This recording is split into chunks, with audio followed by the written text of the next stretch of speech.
నేడు AP cabinet సమావేశం కానుంది. సీఎం చంద్రబాబు అధ్యక్షతన ఉదయం 10:30 సచివాలయంలో మంత్రివర్గం భేటీ కానుంది.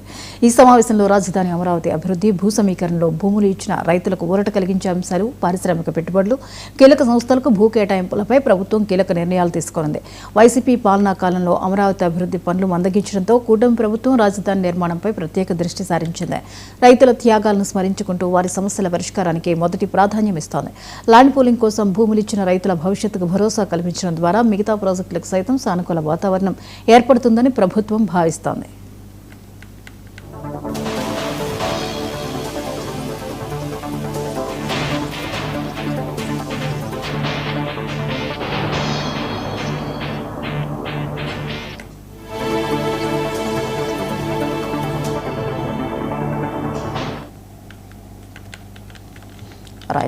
నేడు ఏపీ కేబినెట్ సమావేశం జరగనుంది.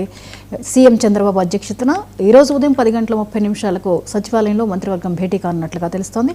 ఇక ఈ అంశంపై మరిన్ని వివరాలను ఏపీ బ్యూరో చీఫ్ రాఘవేంద్ర అందిస్తారు. రాఘవేంద్ర, ఈరోజు జరగనున్న కేబినెట్ సమావేశంలో ముఖ్యమైన అంశాలు ఏవై ఉండొచ్చు, వివరాలేంటి?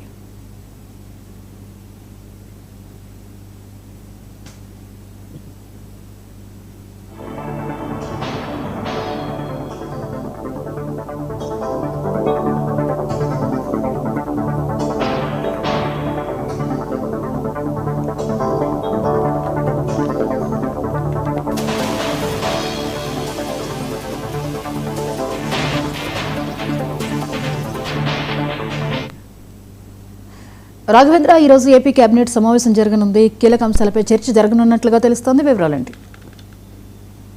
జ్యోతి, నేడు ముఖ్యమంత్రి చంద్రబాబు నాయుడు అధ్యక్షతన సెక్రటరియట్ మొదటి ఫ్లాట్ లో కూడా మంత్రిమండలి సమావేశం జరిగింది. ఏదైతే కూటమి ప్రభుత్వం ఏర్పడిన తర్వాత పెట్టుబడులే ప్రధాన అజెండా అయితేనేమి, అదేవిధంగా చూసుకుంటే పెట్టుబడులతో పాటు ఈ యువతకు ఉపాధి అయితేనేమి, సంక్షేమమే ప్రధాన ఎజెండాగా కూడా సాగుతుంది. ఈ నేపథ్యంలో రాష్ట్రానికి ఇప్పటికే కూడా పెట్టుబడులు చాలా వరకు రావటం అయితేనేమి, దీనికి సంబంధించి ఒక పక్కన ఎస్ఐపిబి సమావేశంలో 19వ ఎస్ఐపిబి సమావేశం కూడా 2 రోజుల క్రితం కూడా ముగిసింది. దీంట్లో కూడా దాదాపుగా 10,000 కోట్ల పెట్టుబడులు కూడా రావడం జరిగింది. ఈ నేపథ్యంలో వీటికి సంబంధించి పూర్తి స్థాయిలో కూడా చర్చించే అవకాశం ఉంది. అదేవిధంగా చూసుకుంటా ఉంటే రాజధానికి సంబంధించి ఏదైతే కౌలుకి రాజధానికి సంబంధించి రైతులకు సంబంధించి దాదాపుగా కూడా 40,000 రూపాయలు కూడా కౌలు చెల్లించే విధంగా కూడా దీనికి సంబంధించి సిఆర్టీఏ ప్రతిపాదన కూడా ఆమోదం తెలిపింది. వీటికి కూడా ఈ రోజు కేబినెట్ లో చర్చించిన తర్వాత ఆమోదం తెలిపే అవకాశం ఉంది. ప్రధానంగా కూడా ల్యాండ్ పూలింగ్ కి సంబంధించి కూడా లక్షల ఎకరాలకు సంబంధించి ఏదైతే రుణమాఫీకి సంబంధించి కూడా పూర్తి స్థాయిలో కూడా చర్చించి ఆమోదం తెలిపే అవకాశం అయితే కనిపిస్తుంది.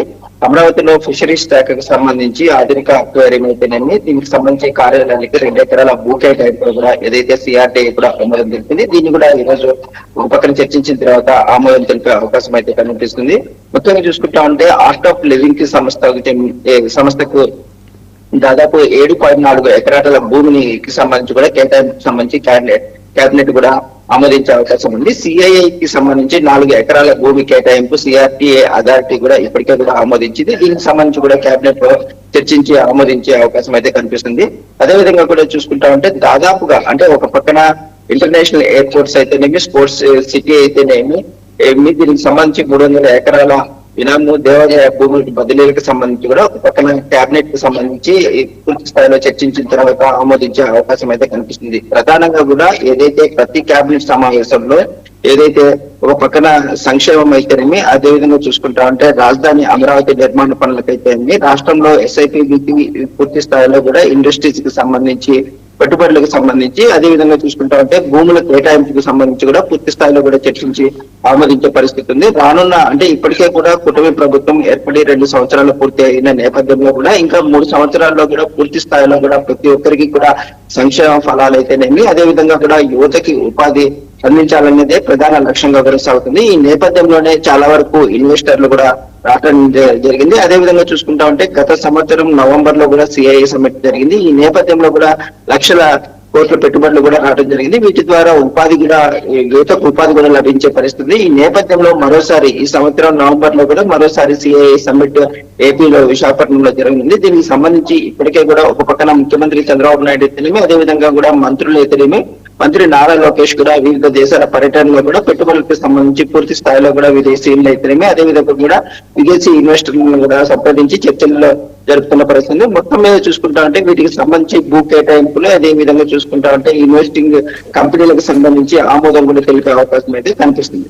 ఈ కేబినెట్ ముగిసిన తర్వాత రాష్ట్రంలో పరిస్థితుల పైన కూడా ఒక పక్కన ముఖ్యమంత్రి చంద్రబాబు నాయుడు మంత్రులకు దిశానిర్దేశం చేసే పరిస్థితి అయితే కనిపిస్తూ ఉంది. జ్యోతి, రైట్, థ్యాంక్ యూ రాఘవేంద్ర.